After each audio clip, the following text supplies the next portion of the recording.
Ratio and प्रोपोर्सनमा time West हुन्छ? अब सिक्नुहोस् यस्तो मास्टर ट्रिक जसले क्वेशन छिट्टै सल्भ गर्न मद्दत गर्छ।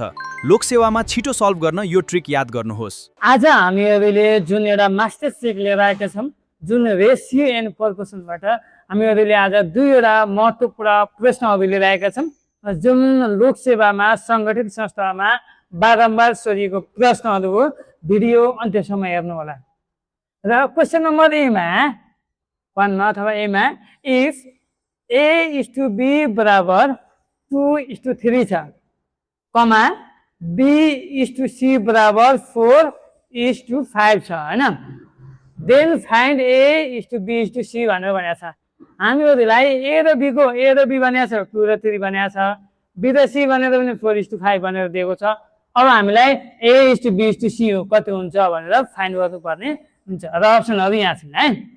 अब यसको लागि अब हाम्रो एकदमै सिम्पल ट्रिक छ, कसरी गर्ने हेर्नुहोस् है। अब सबैभन्दा पहिले हामीहरूले यहाँ ABC निकाल्न भनेको छ। ABC भनेर पहिला A भनेर लेख्ने, यहाँ B भनेर लेख्ने, यहाँ C भनेर लेख्ने।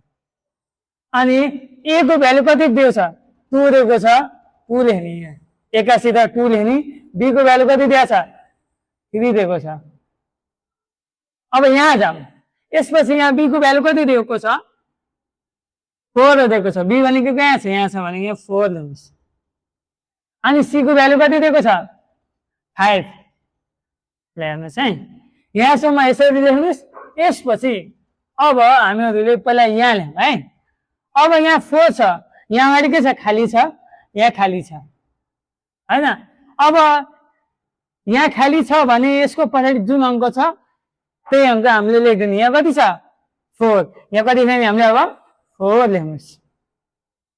यसपछि अब यहाँ कति छ? 3 छ। 3 छ भने हामीले के लेख्नु पर्यो? 3 लेख्ने, हैन? अब यति लेखिसकेपछि हामीले यसलाई कोटा भर्यौँ। अब 4 र 2 जा 8, 3 4 जा 12, 3 5 जा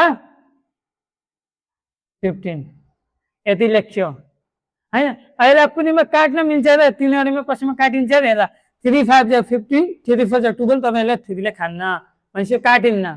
काटिन्छ? काटिँदैन भनेपछि अब यो अप्सन कुनमा छ भनेर खोज्नुहोस्।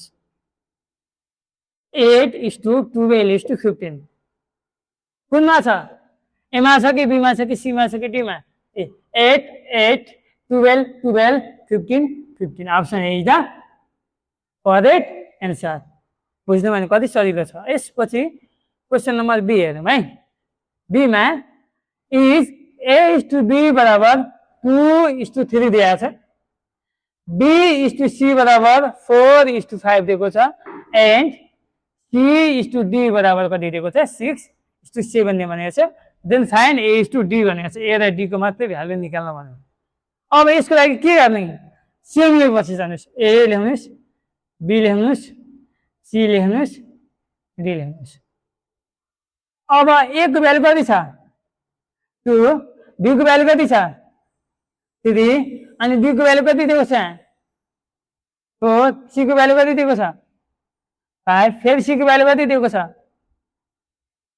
6, D को भ्यालु कति दिएको छ? 7। यहाँसम्म कति सजिलो भयो, हैन?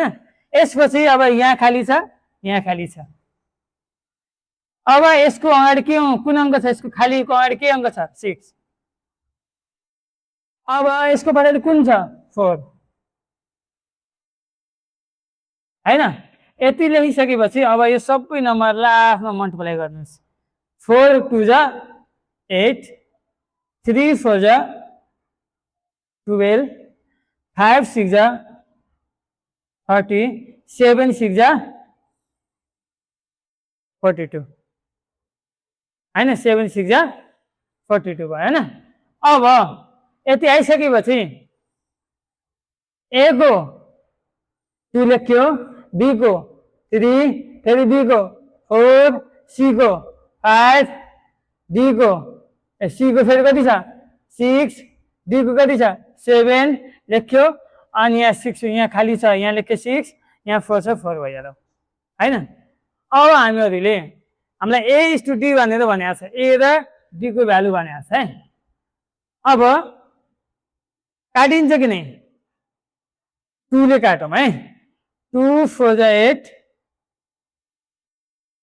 2 6 जा 12 2 15 जा 30 2 21 जा 42 अब हामीहरूलाई ए र डी निकाल्न भनेको छ ल ठिक छ ए र डी यो ए हो यो बी हो यो सी हो यो डी हो अब ए भनेको कति छ 4 डी भनेको कति छ 21 हो अब हाम्रो कति हुने रहेछ ल अप्सनमा आइन्छ ठिक छ कति हुने रहेछ